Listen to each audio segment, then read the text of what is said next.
আল্লাহ রাসূল সাল্লাল্লাহু আলাইহি ওয়াসাল্লাম বলেছেন, লা ইয়াজুজু মিনাদ দহায়া আল আওরাউল বাইয়িনু আওরুহা, এমন পশু দিয়ে কুরবানি হবে না যেই পশুটা সুস্পষ্টভাবে অন্ধ কানা কোনো পশু দিয়ে কুরবানি হবে না। ওয়াল আরজাউল বাইয়িনু আরাজুহা, খোড়া, কুরবানি যেখানে করা হবে ওই জায়গা পর্যন্ত হেঁটে যেতে পারছে না, মাঠ থেকে বাড়িতে আনা যাচ্ছে না, এরকম খোড়া প্রাণী দিয়ে কুরবানি করা যাবে না। ওয়াল মারিদাতুল বাইয়িনু মারাদুহা, খুব বেশি অসুস্থ, খুবই দুর্বল অসুস্থ প্রাণী দিয়ে কুরবানি করা যাবে না। ওয়াল আজফা উল্লাতি লা তুনকি, এবং এমন বয়স্ক বৃদ্ধ প্রাণী যে অতি বয়সের ভারে এটা নুজ্জ হয়ে গিয়েছে এবং এর হাড্ডির ভেতরে যে মজ্জা শুকিয়ে গিয়েছে, এরকম প্রাণী দিয়েও কিন্তু কুরবানি করা যাবে না। তাহলে সুনানে নাসাইয়ের এই সহিহ হাদিসটির মধ্য দিয়ে আমরা বুঝতে পারলাম যে অন্ধ প্রাণী দিয়ে কুরবানি করা যায় না, খোড়া প্রাণী দিয়ে করা যায় না, খুবই দুর্বল প্রাণী দিয়ে এবং খুব বয়স হয়েছে এরকম প্রাণী দিয়ে কিন্তু কুরবানি করা যাবে না। তারপর আমরা সুনানে তিরমিজির আরেকটি হাদিস এখানে উল্লেখ করব। এই হাদিসটিও হাসান পর্যায়ের হাদিস। বর্ণনাকারী হচ্ছেন আলী রাদিয়াল্লাহু তাআলা আনহু। তিনি বলেন, নাহা রাসূলুল্লাহ সাল্লাল্লাহু আলাইহি ওয়াসাল্লাম আইয়ুদহা বিআ'যাবিল করনি ওয়াল উযুন, অর্থাৎ আল্লাহ রাসূল সাল্লাল্লাহু আলাইহি ওয়াসাল্লাম শিং ভাঙা এবং কান কাটা এরকম প্রাণী দিয়ে কুরবানি করতে নিষেধ করেছেন। অর্থাৎ ব্রোকেন হর্নস অ্যান্ড ইয়ার্স, কোনো পশুর যদি শিং দুটো ভাঙা থাকে অথবা কান কাটা থাকে এরকম প্রাণী দিয়ে কুরবানি করলে কুরবানি আদায় হবে না। পশুর কানের ব্যাপারে আরও সুস্পষ্ট হাদিস এসেছে সুনানে তিরমিজিতে, এটিও হাসান পর্যায়ের হাদিস।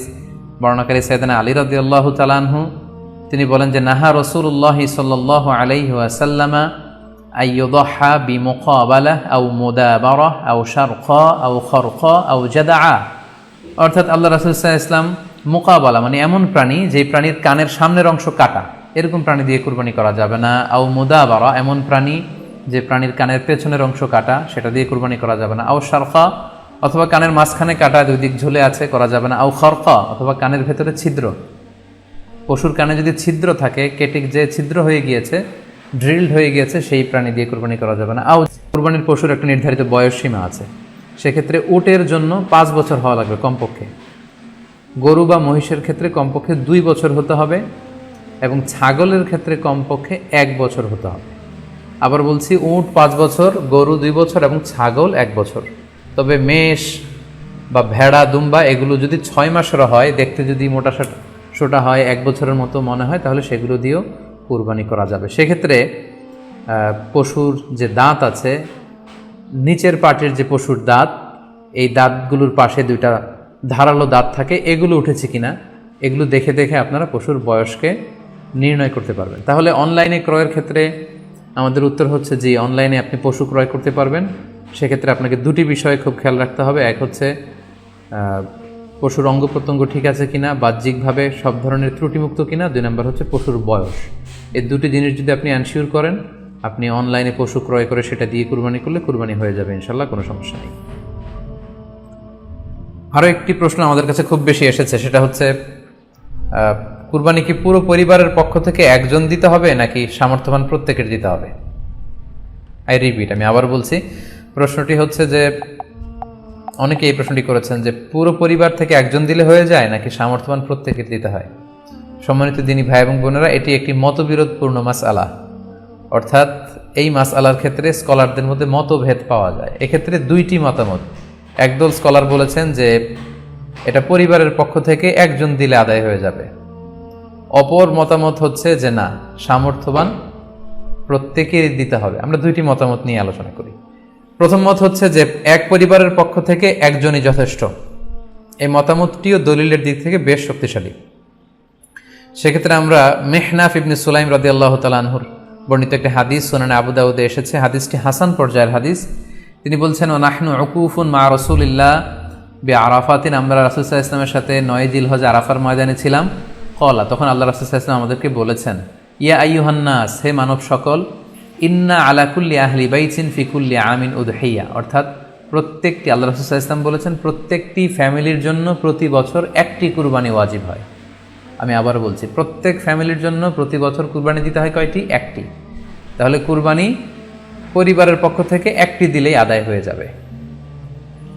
সুনানি তিরমিজির আরও একটি হাদিস আমরা এখানে উল্লেখ করতে পারি। এই হাদিসটিও সহিহ। সাইয়েদনা আতা ইবনে ইয়াসার রাদিয়াল্লাহু তাআলা আনহু উনি আবু আইয়ুব আল আনসারী রাদিয়াল্লাহু তাআলা আনহুকে জিজ্ঞেস করেছিলেন যে কাইফা কানাতিল উদহিয়া ফি আহদি রাসূলিল্লাহ, হে আল্লাহর নবীর সাহাবী, আল্লাহ রাসূল সাল্লাল্লাহু আলাইহি ওয়াসাল্লামের জামানাতে কুরবানি কেমন হতো, কিভাবে তারা কুরবানি দিতেন?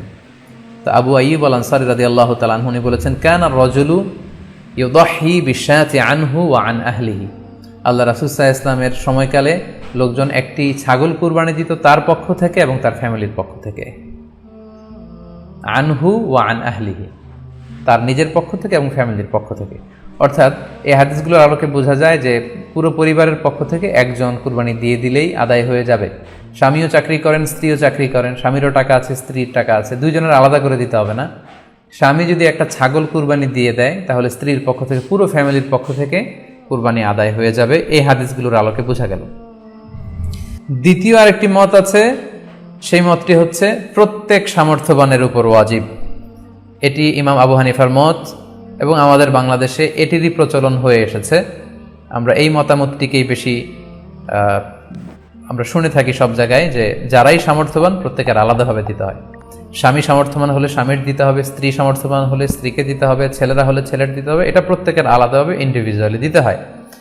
এবং সেক্ষেত্রে ওনারা দলিল দিচ্ছেন সুনান ইবনু মাজার একটি হাদিস, হাদিসটি সহিহ, যেখানে আল্লাহ রাসূল সাল্লাল্লাহু আলাইহি ওয়াসাল্লাম বলেছেন, মান কানা লাহু সাআহ, যার সামর্থ্য আছে কিন্তু ওয়ালাম ইউদহি, সামর্থ্য থাকার পরেও সে কুরবানি দেয় না, ফালা ইয়াকরাবান্না মুসাল্লানা, সেজন্য ঈদুল আজহার দিন আমার ঈদগাহে না আসে নামাজ পড়তে। আল্লাহ রাসূল সাল্লাল্লাহু আলাইহি ওয়াসাল্লাম হুঁশিয়ারি বাণী ঘোষণা করেছেন, ধমক দিয়েছেন যে সামর্থ্য থাকার পরেও যে কুরবানি দেয় না সেজন্য আমার ঈদগাহে না আসে। এই হাদিসের আলোকে ওনারা বলেছেন মান কানা লাহু সাআহ, যার সামর্থ্য আছে। ওনারা বলছেন যে এটা ইন জেনারেল, ব্যাপক, যারই সামর্থ্য আছে তাকেই দিতে হবে। সো এখানে বাস্তবতা হচ্ছে দুই পক্ষেরই খুব ভ্যালিড দলিল আছে। আর কোনো মাসালার ক্ষেত্রে যখন মতবিরোধ থাকে, দুই পক্ষেরই দলিল থাকে, সেক্ষেত্রে বাড়াবাড়ি করাটা অনুচিত। বরং এটা হচ্ছে ইসলামের সৌন্দর্য, এখানে প্রশস্ততা রয়েছে। সো যারা মনে করে যে ফ্যামিলির পক্ষ থেকে একজন কুরবানি দিলেই আদায় হয়ে যাবে, তাদেরও দলিল আছে, তাদেরকে সেটা করতে দেওয়া উচিত। তবে আমরা এটাকেই সাজেস্ট করি যে প্রত্যেক সামর্থ্যবানের উপর কুরবানি দেওয়া উচিত। এতে করে যিনি কুরবানি দিবেন উনি সওয়াব পেয়ে উপকৃত হলেন, আবার উনি কুরবানি দেওয়ার কারণে গোশত বিতরণ করলেন, ফলে গরিবরা উপকৃত হলো। সো সামর্থ্যবান প্রত্যেকেরই উচিত বেশি বেশি কুরবানি দেয়া। আশা করি এই মাসালাটাও আপনারা বুঝতে পেরেছেন। এ পর্যায়ে আমরা অল্প কয়েকটি রিমাইন্ডার আপনাদের সাথে শেয়ার করে আজকের আলোচনাটুকু আমরা এখানেই জবনিকা টানবো, এখানে আমরা আলোচনাটি শেষ করবো ইনশাআল্লাহ। প্রথম যে রিমাইন্ডারটি আপনাদের সাথে আমি শেয়ার করতে চাই সেটি হচ্ছে, সম্মানিত সুধী, আমরা অনেকেই বাজার থেকে পশু আনার সময় বা কুরবানি করার সময় পশুর সাথে অনেক বেশি অমানবিক আচরণ করি।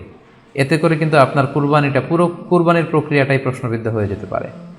তাই আজকের লাইভের মধ্য দিয়ে যারাই আপনারা যুক্ত হয়েছেন, আমি সবাইকে বলছি আমরা যাতে পশুর সাথে মানবিক আচরণ করি, কুরবানির পশুর সাথে এমন কোনো আচরণ যাতে না করি যাতে ওর কষ্ট না হয়, আমরা যেন এটা খেয়াল রাখি। বিশেষ করে জবাই করার আগে পশুকে ভালোভাবে রশি দিয়ে বেঁধে নেয়া এবং ছুরিটা, যেই ছুরি দিয়ে জবাই করা হবে সেটা খুব ধারালো থাকা। আল্লাহ রাসূল সাল্লাল্লাহু আলাইহি ওয়াসাল্লাম কিন্তু এই দিক নির্দেশনা আমাদেরকে দিয়েছেন। সুবহানাল্লাহ, ইসলাম যে কতটা চেক অ্যান্ড ব্যালেন্স, কতটা ভারসাম্যপূর্ণ জীবন বিধান। আল্লাহ রাসূল সাল্লাল্লাহু আলাইহি ওয়াসাল্লাম সহিহ মুসলিমের বর্ণনা তিনি বলছেন, ইযা যাবাহতুম ফাআহসিনু যিবহা, তোমরা যখন জবাই করবে সেখানেও তোমরা ইহসান করো। কেননা আল্লাহ তাআলা সব জায়গায় ইহসানকে অবধারিত করেছেন। আমরা জীবনে যাই করব না কেন সেটা ইহসানের সাথে করতে হবে। তো পশুটাকে কিন্তু আমি জবাই করব, স্লটার করব, আল্লাহ রাসূল সাল্লাল্লাহু আলাইহি ওয়াসাল্লাম বললেন যখন স্লটার করবে, জবাই করবে, তখনও সেটার প্রতি ইহসান করে তোমরা জবাই করো। ওয়া ইযা যাবাহতুম ফাআহসিনু যিবহা, সেক্ষেত্রেও তোমরা সফট হার্টেড হও, সেটাকে ইহসানের সাথে জবাই করো। কিভাবে ইহসানের সাথে জবাই করবে? ওয়ালিয়ুহিদ্দা আহাদুকুম শাফরাতাহু ওয়ালিয়ুরিহ যাবিহাতাহু, তোমরা তোমাদের ছুরিটা খুব বেশি করে ধারালো করে নাও, যাতে করে খুব স্মুথলি স্লটারিংটা হয়ে যায়, খুব স্মুথলি কুরবানিটা তাড়াতাড়ি হয়ে যায়, যাতে প্রাণীটার কষ্ট না হয়। আমরা প্রায়ই আমাদের বেখেয়ালে বা অবহেলাবশত কুরবানির পশু ট্রাক থেকে নামানো, হাট থেকে নিয়ে আসা, এমনভাবে আমরা কুরবানির পশুর সাথে ট্রিট করি, এতে করে কিন্তু অনেক অমানবিক আচরণ আমাদের দ্বারা প্রকাশ পেয়ে যায়। সো আমরা যদিও এটাকে জবাই করব, আমরা যেন ইহসানের সাথে জবাই করি, এই বিষয়টা যেন আমরা খেয়াল রাখি। এটা হচ্ছে প্রথম রিমাইন্ডার। দ্বিতীয় রিমাইন্ডার হচ্ছে, আমাদের দেশে প্রায় এটা ঘটে, জবাই করার পরে অনেক কসাইরা তাড়াতাড়ি এই পশুটার দেহ থেকে প্রাণ বের হয়ে যাওয়ার জন্য ছোট ছুরি দিয়ে জবাই করা প্রাণীটার গলার মধ্যে খোঁচা মারতে থাকে, গলায় বারবার খোঁচা মারতে থাকে, এটা কিন্তু ঠিক না। স্পাইনাল কর্ডে যদি আপনি জবাই করার পরে বারবার খোঁচা মারেন তাহলে কিন্তু এই প্রাণীটার অপমৃত্যু হতে পারে, অর্থাৎ এটা স্বাভাবিক কোনো মৃত্যু নয়। স্বাভাবিক মৃত্যু হচ্ছে জবাই করে দেয়া, এবং ইসলাম এটাকে আমাদের জন্য বৈধ করেছেন। আমরা জানি যে পাশ্চাত্যে গরুর মাথায় বুলেট মারা হয়, অথবা ইলেকট্রিক্যাল শক দিয়ে ওটাকে হত্যা করা হয়, অথবা ভারী কোনো লোহার হাতুড়ি দিয়ে গরুর মাথায় আঘাত করে সেটাকে মারা হয়, কিন্তু ইসলাম এগুলোকে নিষেধ করেছে। ইসলামের বিধান হচ্ছে স্লটারিং করা, আপনি জবাই করে দিবেন। সেক্ষেত্রে আমার মনে হয় 10 থেকে 15 মিনিট যদি আমরা একটু ওয়েট করি, গরুর দেহ থেকে সবগুলো রক্ত কিন্তু বের হয়ে যাবে, ফলে এটার গোশতটা উপাদেয় হবে আমাদের জন্য। কিন্তু আমরা যদি তাড়াহুড়ো করে, বিশেষ করে অনেক কসাই ভাইরা রুহটা যাতে তাড়াতাড়ি বের হয়ে যায়, প্রাণটা যাতে তাড়াতাড়ি বের হয়ে যায়, জবাইয়ের পরে আবার ছোট ছুরি দিয়ে স্পাইনাল কর্ডে খোঁচা মারতে থাকে, এটা কিন্তু ঠিক না। এতে করে যেটা হয়, এটা স্বাভাবিক মৃত্যু হয় না, বরং অপমৃত্যু হয়ে থাকে। আমরা যখন কুরবানি করি তখন প্রাণীটার শ্বাসনালী এবং কণ্ঠনালী কেটে যায়, এবং তারপরে রক্তনালী, যেটাকে ইংরেজিতে বলে জুগুলার ভেইন, এই জুগুলার ভেইনটা যখন কেটে যায় তখন কিন্তু প্রাণীটা আর ব্যথা পায় না। গবেষণায় দেখা গিয়েছে যে যদি আমরা দেখি যে প্রাণীটা খুব ছটফট করে, লাফালাফি করে, কিন্তু আসলে সে ব্যথা পায় না। জুগুলার ভেইন যখন কেটে ফেলে তখন ব্রেইন তাকে স্পাইনাল কর্ডের মাধ্যমে হার্টে সিগন্যাল দেয় আরও বেশি পাম্প করার জন্য, আরও বেশি রক্ত পাঠানোর জন্য, ফলে দেহের সবগুলো রক্ত গলার ওই কাটা জায়গা দিয়ে কিন্তু বের হয়ে যায়। কিন্তু ওই মুহূর্তে আপনি যখন ছোট ছুরি নিয়ে এটার স্পাইনাল কর্ডে খোঁচাখুচি করতে শুরু করেন তখন কিন্তু এটার অপমৃত্যু ঘটে, এটার স্ট্রোক হতে পারে, এটা হার্ট অ্যাটাক করে মারা যেতে পারে। তাহলে সেটা কিন্তু স্বাভাবিকভাবে জবাইয়ের মধ্যে দিয়ে মৃত্যুবরণ করলো না, বরং হার্ট অ্যাটাক করে বা স্ট্রোক করে সেটা মারা গেল। তখন কিন্তু আপনার কুরবানিটা প্রশ্নবিদ্ধ হয়ে যেতে পারে। তো এই জন্য আমি সকলের কাছে অনুরোধ করব, আপনারা তাড়াহুড়ো না করে 10 থেকে 15 মিনিট একটু ওয়েট করেন জবাইয়ের পরে, এটাকে স্বাভাবিকভাবে, ন্যাচারালি, প্রাকৃতিকভাবে এটা রুহটা বের হতে দিন, তা না হলে আমাদের কুরবানি কিন্তু প্রশ্নবিদ্ধ হয়ে যেতে পারে। 3 নম্বর রিমাইন্ডার হচ্ছে, আমাদের বাংলাদেশের অনেক জেলায় আমরা হিন্দু মুসলমান একসাথে থাকি। আমার কাছে নিউজ এসেছে যে অনেক জায়গায় অনেকে হিন্দুদের মন্দিরের সামনে কুরবানির গরু জবাই করে। এটা ঠিক না, কারণ আমরা জানি যে ওরা এই গরুর পূজা করে থাকে। সো আমরা এমন কিছু করব না যেটা ওদেরকে খুব বেশি কষ্ট দিবে। সো অনেকে শুনেছি যে উস্কানিমূলকভাবে তারা একটু দেখিয়ে দিতে চায় বা তাদের উপর প্রতিশোধ নিতে চায়, এরকম করে অনেক সময় হিন্দুদের বিভিন্ন গ্রামে মন্দিরের সামনে এই কুরবানির ব্যবস্থাপনা করা হয়। আমি বলবো যে আমরা এটা যাতে না করি। আমরা হিন্দুদের যে উপাসনালয় আছে, আমাদের হিন্দু ভাইদের উপাসনালয়গুলোকে স্কিপ করে এমন জায়গায় কুরবানি করব যাতে করে তাদের এই দৃশ্য দেখা না লাগে, এবং তাদের এবাদতগাহের সামনেও যাতে আমাদের এরকম পরিস্থিতি তৈরি করতে না হয়। আমরা যাতে সাম্প্রদায়িক সম্প্রীতি আমাদের আবাদতের মধ্য দিয়ে বজায় রাখতে পারি, এবং কোনো ধরনের উস্কানিমূলক কর্মকাণ্ডে যেন আমরা কখনোই যুক্ত না হই। 4 নাম্বার এবং সবচাইতে গুরুত্বপূর্ণ পয়েন্ট হচ্ছে, জি খেয়াল করে শুনুন, আপনাকে বলছি, 4 নাম্বার পয়েন্ট হচ্ছে যে জবাইয়ের স্থান এবং বর্জ্য কুরবানির পরে এটাকে নিজ দায়িত্বে পরিচ্ছন্ন করুন। আই রিপিট, আমি আবার বলছি, যেখানে আপনি কুরবানি করলেন সেটাকে এবং এই যে বর্জ্য ময়লা, এটা নিজ দায়িত্বে আপনি ক্লিন করুন। সিটি কর্পোরেশনের ভাইয়েরা সরকারি তত্ত্বাবধানে সারা বাংলাদেশের এই সব বর্জ্য আসলে পরিষ্কার করা সম্ভব না। জরিপে এসেছে যে 50 লক্ষ গরু জবাই করা হয় প্রত্যেকটা কুরবানির ঈদে। তো সেক্ষেত্রে আমাদেরকে দায়িত্বশীল হতে হবে। কুল্লুকুম রাঈন ওয়া কুল্লুকুম মাসউলুন আন রাইয়াতিহি। আল্লাহ রাসূল সাল্লাল্লাহু আলাইহি ওয়াসাল্লাম বলেছেন, তোমরা প্রত্যেকে দায়িত্বশীল, আর তোমাদের প্রত্যেকের দায়িত্বের ব্যাপারে কিয়ামতের ময়দানে আল্লাহ তাআলা কিন্তু তোমাদেরকে জিজ্ঞেস করবে। তাই আমরা যেন নিজ দায়িত্বে এই কুরবানির করার স্থান এবং বর্জ্য যেন পরিষ্কার করি। ব্লিচিং পাউডার দিয়ে বেশি করে পানি মেরে আমরা যেন পরিষ্কার পরিচ্ছন্ন রাখি, কারণ আত-তুহুরু শাতরুল ঈমান, পরিষ্কার পরিচ্ছন্নতা এটা হচ্ছে ঈমানের অঙ্গ। এই বিষয়টা জানে আমরা খুব গুরুত্বের সাথে নেই, এবং নিজ নিজ কুরবানি আমরা যেখানে দিলাম সেই জায়গাটা যেন আমরা পরিষ্কার করি। বিশেষ করে বিভিন্ন সংস্থা যারা অনেক অনেক কুরবানি করবেন, ভলান্টিয়ারলি বিভিন্ন কুরবানি করে কুরবানির গোশত বিতরণ করবেন, আপনারা এরকম ভলান্টিয়ারলি ক্লিনলিনেস ক্যাম্পেইন করতে হবে, যাতে কোনো ধরনের রক্ত, ময়লা, বর্জ্য, আবর্জনা না থাকে। এই ব্যাপারটাকে যেন আমরা খেয়াল রাখি। সর্বশেষ হচ্ছে, অনেকে জিজ্ঞেস করেন যে ফ্রিজে রাখা যাবে কিনা। জি, কুরবানির গোশত ফ্রিজে রাখা যাবে। ইবনে আব্বাস রাদিয়াল্লাহু তাআলা আনহুর মত অনুযায়ী 3 ভাগ করা উত্তম, তবে এটা আবশ্যক নয়। আপনি 1 ভাগ নিজে খাবেন, 1 ভাগ আত্মীয় স্বজন প্রতিবেশীদের দিবেন, আরেক ভাগ গরিব দুঃখীদের মাঝে বন্টন করে দিবেন, এটা উত্তম, কিন্তু এটা আবশ্যক নয়। পুরো গোশত যদি আপনার লেগে যায় আপনি ভোগ করতে পারেন, আর যদি আপনার কাছে অতিরিক্ত গোশত থাকে এটা আপনি আত্মীয়দের দান করুন, গরিব আত্মীয়দের আপনি উপহার দিন, গরিব মিসকিনদের সুবিধা বঞ্চিত মানুষদেরকে আপনি এগুলো দান করুন। কারণ সূরাতুল হাজ্জের 28 নম্বর আয়াতে আল্লাহ তাআলা বলেছেন ফাকুলু মিনহা ওয়া আত'ইমুল বাঈসাল ফাকির, তোমরা কুরবানির এই গোশত নিজেরাও খাও এবং অভাবী লোকদেরকে দাও। এবং সহিহ বুখারীতে আল্লাহ রাসূল সাল্লাল্লাহু আলাইহি ওয়াসাল্লামের একটি বর্ণনা, আল্লাহ রাসূল সাল্লাল্লাহু আলাইহি ওয়াসাল্লাম বলেছেন কুলু ওয়া আত'ইমু ওয়াদ্দাখিরু, অর্থাৎ কুরবানির গোশত তোমরা খাও, ওয়া আত'ইমু মানে অন্যদের খাওয়াও, ওয়াদ্দাখিরু এবং তোমরা এটাকে প্রিজার্ভ করে রাখো বা জমা করেও রাখতে পারো। অর্থাৎ আপনি চাইলে ফ্রিজে রাখতে পারবেন, আপনি পরবর্তীতে খেতে চাচ্ছেন আপনি রাখতে পারবেন ইনশাআল্লাহ। সো উত্তম হচ্ছে 3 ভাগ করে 1 ভাগ নিজে খাওয়া, 1 ভাগ আত্মীয় স্বজনদের প্রতিবেশীদের দেয়া এবং 1 ভাগ অভাবী সুবিধাবঞ্চিত গরিব মিসকিনদের মাঝে বন্টন করে দেয়া। এবং অবশ্যই অবশ্যই যাদের সামর্থ্য আছে আপনারা বেশি বেশি কুরবানি করুন এবং এই কুরবানির মধ্য দিয়ে আমরা অনেক অনেক প্রান্তিক জনগোষ্ঠী, সুবিধাবঞ্চিত মানুষ, তাদের কাছে আমাদের সহায়তাগুলো পৌঁছে দিতে পারবো। সম্মানিত সুধী, আপনাদের সবাইকে আবারও শুকরিয়া জানাই, আপনাদের সবাইকে আবারও আন্তরিক শুভেচ্ছা এবং অভিনন্দন। আমরা কামনা করি যে আল্লাহ তাআলার কাছে আমরা ফরিয়াদ করি জিলহজ মাসের প্রথম 10 দিনের যে বারাকা রাহমা, আমরা যেন নফল ইবাদত করে করে বেশি বেশি তাকবীর তাহলিল দিয়ে এই দিনগুলো যেন মুখরিত রাখতে পারি, বেশি বেশি নফল ইবাদত করতে পারি, নফল রোজা রাখতে পারি। বিশেষ করে অবশ্যই আরাফার দিনের রোজা যাতে আমরা মিস না করি। গোটা মুসলিম উম্মার জন্য আমরা দোয়া করি যে এই ঈদুল আজহার উৎসব যাতে আমরা ভাব গাম্ভীর্যের সাথে ইবাদতের মধ্য দিয়ে, আনন্দ উৎসবের মধ্য দিয়ে পালন করতে পারি। আপনাদের সবার জন্য আমি দোয়া করছি, আমি নিজেও আপনাদের সবার কাছে দোয়া চাই। সেক্ষেত্রে যদি আপনি স্বাস্থ্য ঝুঁকি মনে করেন, সেক্ষেত্রে আপনি সরাসরি হাটে যেতে না চাইলে অনলাইনে গরু ক্রয় করতে পারেন। আরও একটি সহজ পদ্ধতি আছে, সেটা হচ্ছে যারা শহুরে জীবনযাপন করছেন, শহরে আছেন, তারা চাইলে কিন্তু আপনার গ্রামের আত্মীয় স্বজনদের কাছে আপনার টাকা পাঠিয়ে দিয়ে কুরবানি আদায় করতে পারেন।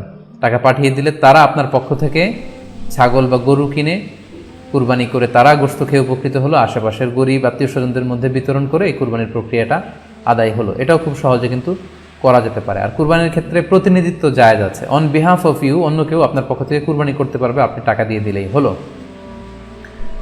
আর যারা হাটে যে নিজে দেখে শুনে গরু ছাগল কিনে এনে নিজে কুরবানি করে সব ব্যবস্থাপনা করতে পারবেন, আয়োজন করতে পারবেন, সেটা সবচাইতে ভালো।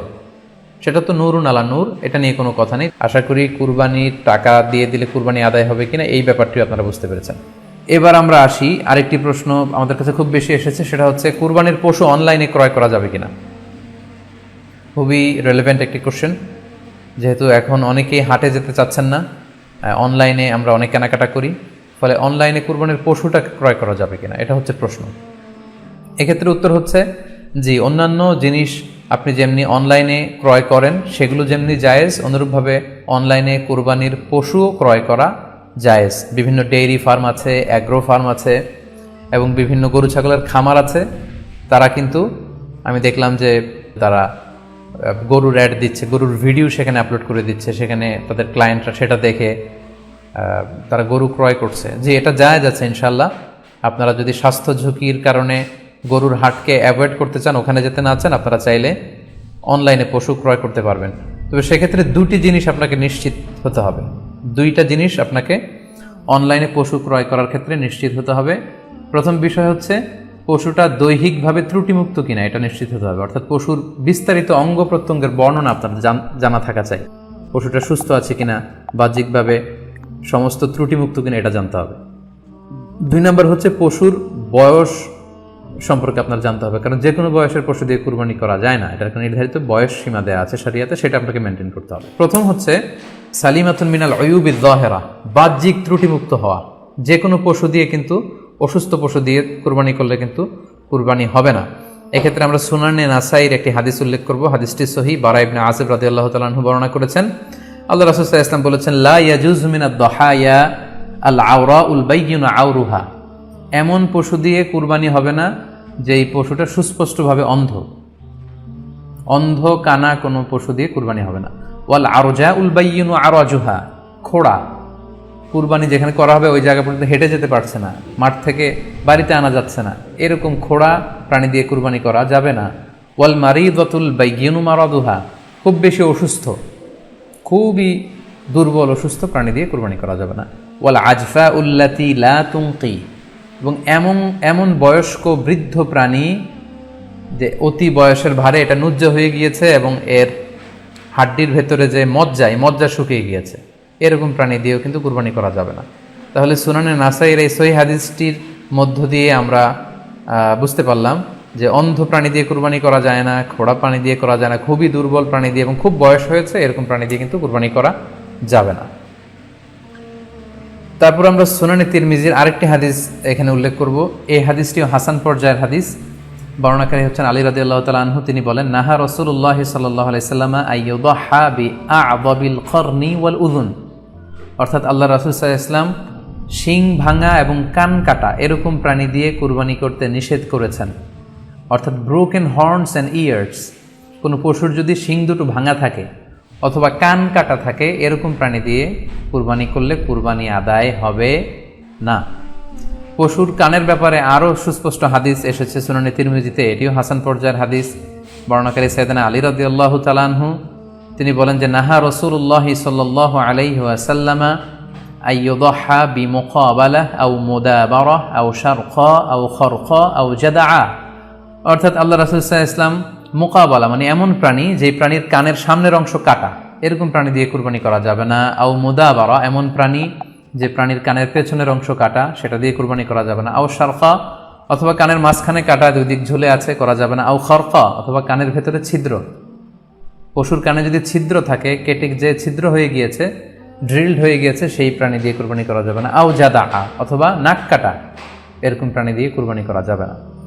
তাহলে আল্লাহ রাসূল সাল্লাল্লাহু আলাইহি ওয়াসাল্লামের ভাষ্যমতে এই প্রাণীগুলো দিয়ে কুরবানি করা যাবে না। ফলে আপনি অনলাইনে যদি পশু ক্রয় করতে চান, আপনার যে পশুটা ক্রয় করবেন এটা বাহ্যিকভাবে সুস্থ আছে কিনা, অঙ্গ প্রত্যঙ্গের বিস্তারিত বর্ণনা ভিডিওতে আপনাকে ক্রস চেক করে এবং বাড়িতে আনার পরে সেটাকে দেখে এই পারচেজটা আপনাকে নিশ্চিত করতে হবে। 2 নাম্বার খেয়াল রাখবার বিষয় হচ্ছে পশুর বয়স।